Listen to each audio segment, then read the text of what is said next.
ตำรวจเมืองหนองคายบุกยึดงาสร้างตัดเป็นทอนน้ำหนักรวม130กิโลกรัมพร้อมซากสัตว์บ่ทราบชนิด2กระสอบในขณะที่กำลังพยายามลำเลียงมาฝั่งสปป.ลาว Time to shareสวัสดีท่านผู้ชมกลับมาพบกับรายการทำทูแชร์สลับพวกข่าวที่เราอยากจะนำเสนอในวันนี้ก็คือเกี่ยวข้องกับเรื่องของเหตุการณ์ที่ว่าเกิดขึ้นอยู่พันบ้านของเราแต่ว่าเป็นขบวนการค้าขายสินสัตว์ป่าที่เป็นขบวนการค้ามทาสก็คือตำรวจเมืองหนองคายได้บุกยึดงาสร้างที่ว่าตัดเป็นทอนน้ำหนักรวม130กิโลกรัมพร้อมกับซากสัตว์ป่าบ่ทราบชนิด2กระสอบในขณะที่กำลังพยายามที่จะลำเลียงข้ามมายังฝั่งสปป.ลาวตามการรายงานข่าวของแฟนเพจหนองคายไลฟ์มีเดียเมื่อเวลาประมาณ 19:20 น.ของวันที่16พฤษภาคม2026เจ้าหน้าที่จังหวัดหนองคายของประเทศไทยได้ร่วมกันกวาดยึดงาสร้างแบบตัดเป็นทอนจำนวน22ทอนน้ำหนักรวมเป็น130.9กิโลกรัมพร้อมด้วยซากสัตว์ป่าบ่ทราบชนิดเป็นโครงกระดูกและก็บรรจุอยู่ในกระสอบสีขาวจำนวน2กระสอบน้ำหนักรวมเป็น29กิโลกรัมการดำเนินการในครั้งนี้แม้นสืบเนื่องมาจากมาตรการการสกัดกั้นเพื่อป้องกันและก็ปราบปรามการลักลอบเข้าของแรงงานต่างด้าวยาเสพติดและก็สินค้าหนีภาษีรวมทั้งสิ่งของผิดกฎหมายซึ่งในเวลาประมาณ 18 โมงของวันที่16พฤษภาคม2026เจ้าหน้าที่สืบสวนสถานีตำรวจภูธรเวียงคุกได้รับแจ้งว่าจะมีการลักลอบขนส่งสิ่งผิดกฎหมายนอกประเทศออกนอกประเทศไปยังฝั่งสปป.ลาวอยู่บริเวณแม่น้ำคลองบ้านเมืองมีใหญ่ตำบลเมืองมีใหญ่อำเภอเมืองหนองคายจึงได้รายงานให้ผู้บังคับบัญชาทราบและจัดสุดซุมเฝ้ากวดกาอยู่บริเวณดังกล่าวจนกระทั่งฮอดเวลาประมาณ 19:20 น.ได้มีเรือจักรหางยาวกำลังขับข้ามแม่น้ำคลองมาจอดเทียบท่าที่ฝั่งไทยในขณะเดียวกันนั่นก็มีชายชะกันจำนวน5คนกำลังขนกระสอบและก็สิ่งของบางอย่างลงไปบริเวณคันไดทางลงแคมแม่น้ำคลองบ่อนเกิดเหตุเจ้าหน้าที่จึงได้แสดงตัวเห็นให้ชายทั้ง5คนแล่นหลบหนีเจ้าหน้าที่ส่วนเรือที่ว่าเขามาเทียบท่าก็ได้เฝ้าปีนหัวเรือกลับคืนฝั่งสปป.ลาวทันที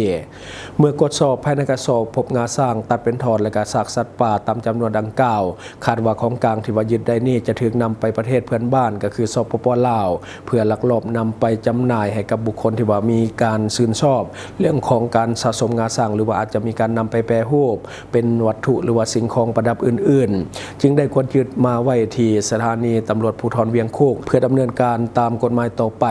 อันนี้ก็คือในของข่าวนั่นจังว่าเป็นข่าวที่เกี่ยวของกับบ้านเฮาเนาะเพราะว่าเขาเจ้ากำลังลำเลียงที่จะมาฝั่งของบ้านเฮาส่วนเรือจักรที่ว่าไปหับก็คือเรือที่มาจากบ้านเฮาซึ่งว่าเวลาเห็นเจ้าหน้าที่ก็เลยว่าขับกลับมาฝั่งสปป.ลาวของเฮาคือช่วงนี้ข่าวเกี่ยวกับการจับกุมขบวนการค้างาสั่งหรือว่าซากสัตว์ป่าไม่เห็นทีขึ้นเรื่อยๆก่อนหน้านี้ทางการของไทยก็ยึดได้จำนวนหลายร้อยกิโลกรัม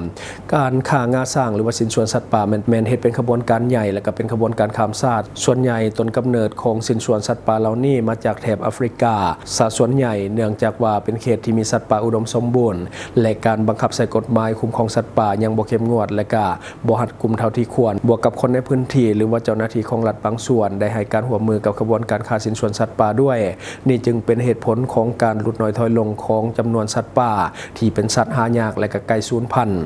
ตลาดบริโภคงาสร้างและก็สินส่วนสัตว์ป่าที่ใหญ่ที่สุดในโลกแม้นอยู่ในทวีปเอเชียเป็นต้นแม่นประเทศจีนส่วนประเทศเวียดนามและประเทศไทยส่วนใหญ่จะเป็นเพียงทางผ่านเท่านั้นเพื่อที่จะส่งต่อสินค้าไปยังจีนแผ่นดินใหญ่ขอให้ทุกภาคส่วนและก็ทุกคนช่วยกันเป็นหูเป็นตานำกันเพื่อที่จะต่อต้านขบวนการค้าของเถื่อนเพื่อปกป้องชีวิตสัตว์ป่าหายากและไกลสูญพันธุ์ให้คงอยู่ต่อไปเนาะอันนี้ก็คือเรื่องของการฆ่าสัตว์ป่าแน่นอนละมันเป็นขบวนการฆ่าที่ใหญ่และก็เป็นการพัวพันกันหลายประเทศส่วนใหญ่จะลามมาทางฝั่งแอฟริกาและก็มาขายในฝั่งเอเชียซึ่งได้ราคาดีบัดนี้มาต่ออีกข่าวหนึ่งก็คือเจ้าหน้าที่ของไทยได้รวบขบวนการค้าของเถื่อนไทยลาวซึ่งว่ามีการลักลอบขนยาสูบที่เป็นของสปป.ลาวเขาไปยังฝั่งประเทศไทยซึ่งว่าบ่ผ่านด่านภาษีแต่ว่าสุดท้ายก็คือไปบ่รอดถึงเจ้าหน้าที่ของไทยรวบได้ทั้งหมดตามการรายงานข่าวของแฟนเพจ CIA Thailand เมื่อวันที่16พฤษภาคม2026เจ้าหน้าที่ของไทยได้เปิดปฏิบัติการซุ่มเฝ้ากวดกาตามแนวชายแดนแคมแม่น้ำคลองโดยใช้เครื่องมือพิเศษและก็กล้องกวดกาตอนกลางคืนเพื่อที่จะสกัดกั้นการลักลอบนำเข้าสินค้าผิดกฎหมายจากประเทศเพื่อนบ้านก็คือสปป.ลาวการปฏิบัติการดังกล่าวได้เกิดขึ้นในพื้นที่บ้านโพไซหมู่2ตำบลไผ่ล้อมอำเภอบ้านแพงจังหวัดนครพนมซึ่งเป็นพื้นที่เฝ้าระวังการลักลอบขนส่งสินค้าหนีภาษีตามแนวชายแดน จนกระทั่งเวลาประมาณ20:30 นาทีเจ้าหน้าที่ซึ่งซุ่มเฝ้ากวดกาด้วยอุปกรณ์กวดกาตอนกลางคืนได้กวดพบรถกระบะต้องสงสัยจำนวน2 คันขับเข้ามาจอดบริเวณแคมป์แม่น้ำของก่อนจะสังเกตเห็นกลุ่มบุคคลหลายคนที่กำลังช่วยกันแบกสิ่งของจากแคมป์ฝั่งแม่น้ำของขึ้นมาบรรทุกใส่ท้ายรถอย่างหิบห้อนเมื่อเจ้าหน้าที่เห็นความเคลื่อนไหวผิดปกติจึงแสดงตัวขอเข้ากวดสอบแต่ทันทีที่กลุ่มบุคคลดังกล่าวฮู้ว่าเป็นเจ้าหน้าที่ตำรวจต่างก็พากันหลบหนีซึ่งอาศัยความมืดและกับความชำนาญในพื้นที่เป็นอย่างดีหลังควบคุมพื้นที่เจ้าหน้าที่ได้เข้ากวดสอบรถยนต์ทั้ง2 คันพบว่าเป็นรถกระบะยี่ห้อโตโยต้าสีขาวและรถกระบะยี่ห้ออิซูซุสีขาวโดยทั้ง2 คันแม่นบ่ติดป้ายทะเบียนจากการกวดค้นภายในรถพบยาสูบจากฝั่งสปป.ลาวที่บ่ผ่านพิธีทางศุลกากรและผิดตามพระราชบัญญัติสัมปทานมิตรบรรจุอยู่ในกระสอบ36 กระสอบละ2 ลังรวมทั้งหมดเป็น72 ลังภายในลังบรรจุ50 ตุดรวมทั้งหมดเป็น 3,600 ตุดหรือว่าประมาณ 36,000 ซองเจ้าหน้าที่ประเมินมูลค่าความเสียหายจากการหลีกเลี่ยงภาษีในครั้งนี้อยู่ที่ประมาณ 2,160,000 บาทในเบื้องต้นเจ้าหน้าที่ได้กวดยึดของกลางทั้งหมดพร้อมกับเคลื่อนย้ายไปเก็บรักษาไว้ที่กองบังคับการห้อยสพทพ2101บ้านปากห้วยม่วงตำบลนาเคอำเภอบันแพงเพื่อดำเนินการตรวจสอบและก็กวดนับอย่างละเอียดอีกครั้งก่อนจะประสานงานหาหน่วยงานความมั่นคงในพื้นที่ร่วมบูรณาการกวดยึดอย่างเป็นทางการและก็ส่งมอบของกลางให้กับพนักงานสอบสวนสถานีตำรวจภูธรบ้านแพงเพื่อดำเนินคดีตามกฎหมายพร้อมทั้งเร่งสืบสวนขยายผลติดตามกลุ่มผู้ลักลอบขนส่งสินค้าเถื่อนมาสดใสตามกฎหมายต่อไปนั่นก็คือสิ่งที่เฮาเก็บมาเล่าสู่ฟังหวังว่าท่านจะได้รับสาระดีๆสำหรับท่านที่ว่าเบิ่งรายการเฮาอยู่คิดเห็นจังไดกับสิ่งที่ว่านำเสนอไปก็อย่าลืมฝากไว้ภายใต้คอมเมนต์ของเฮาและข้าพเจ้าจะเข้าไปอ่านด้วยตนเองขอขอบใจ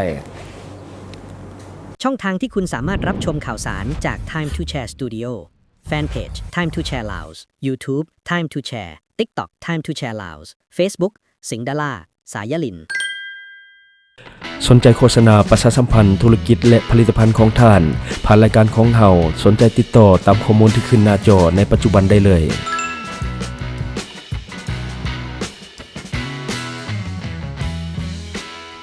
อยู่เมืองลาวใช้แต่เงินกีบลาวและส่งเสริมผลิตภัณฑ์ภายในเพื่อลดพรการนำเข้าสินค้าและแก้ปัญหาเงินตา Subscribe for more video.